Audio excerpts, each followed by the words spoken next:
If you're new to Jenkins, don't worry, I've got you covered. I'll break down each step and keep things simple so you can see just how powerful Jenkins can be, even with a few basics. And if you've got a bit more experience, stick around because we'll dig into some advanced tips and tricks that'll really make Jenkins shine. So let's dive in, automate a few things, and make Jenkins your new best friend along the way. First up, let's talk pipelines. If you're new to Jenkins, think of pipelines as the recipe for how Jenkins builds, tests, and deploys your code. It's like having an assembly line, everything you need to get your code from point A to point Z, all in one flow. Now, a basic pipeline is great, but if you've got bigger projects, you're going to love parallel steps. Imagine you've got 3 types of tests to run: unit, integration, and end-to-end tests. Normally, these would run one at a time, but with parallel steps, Jenkins can run them all at once, like a super efficient multitasker. And here's a pro tip: use shared libraries. If you've got scripts or code that you use across multiple projects, put them in a shared library.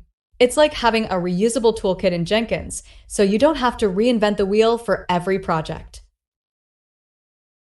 Next up, getting Jenkins and GitHub or GitLab to talk to each other. With this setup, every time you push code, Jenkins can jump in and start working on it instantly.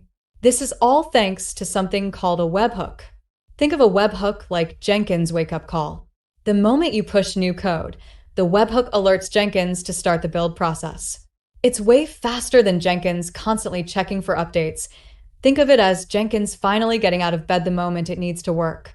And a quick note, be sure to secure those webhooks. The last thing you want is Jenkins grabbing random code from the internet like it's a free buffet. A bit of security goes a long way. All right, so now Jenkins knows when to start working. But how do we know if our code actually works? This is where automated testing comes in. Automated tests are like Jenkins code inspectors. Jenkins can run unit tests, integration tests, and even end-to-end tests without anyone having to lift a finger. Unit tests are like catching the little bugs. Integration tests check that different parts of the code play nice together. And end-to-end tests are the full dress rehearsal. The best part? Jenkins doesn't get bored. You can set up automated testing on every code push. Jenkins will catch that same bug 50 times if it has to, without any judgment. Imagine if we all had that kind of patience. Let's level things up a bit by running Jenkins in a Docker container. Ever run into works on my machine issues? Docker helps you avoid that by creating a consistent environment for Jenkins, no matter where it's running. With Docker, you've got a portable Jenkins that can move between environments without a hitch.